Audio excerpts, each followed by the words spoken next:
Minority Leader Mitch McConnell is further proving that the way America shows up for Israel and Ukraine is essential in protecting not just democracy, but the rules-based order the world has been governed by since the end of World War II. McConnell discussed on CBS's Face the Nation and on Fox News Sunday the impact of global terrorism and why a broad approach matters. Take a listen.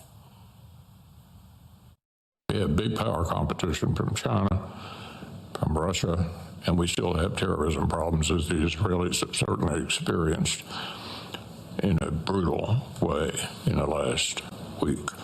So I think it requires a worldwide approach rather than trying to take parts of it out. It's all connected.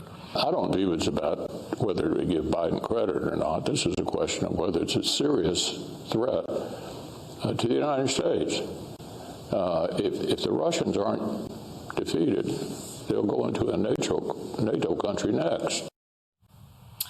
Now, y'all, I don't usually agree with Mitch McConnell on much of anything, but today I'm with Mitch on this one.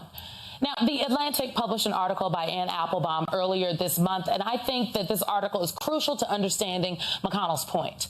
The article notes that, quote, rules-based world order is a system of norms and values that describe how the world ought to work, not how it actually works.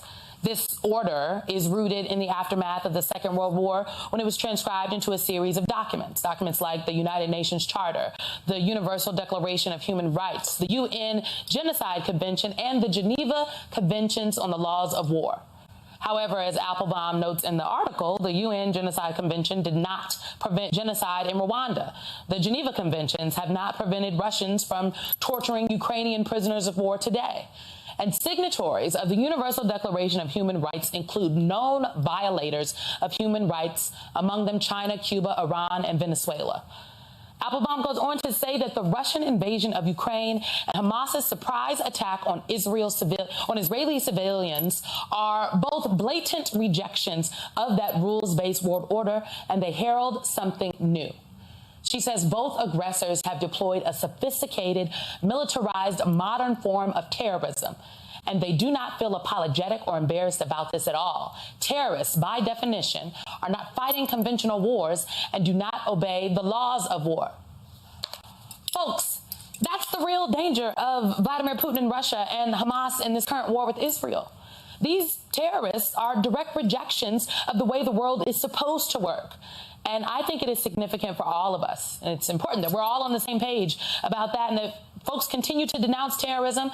We continue to denounce autocracy across the globe. It is crucial and critical that the United States does not walk away from defending the rules-based world order. It is important that we stand firm in defending democracy across the globe. Why?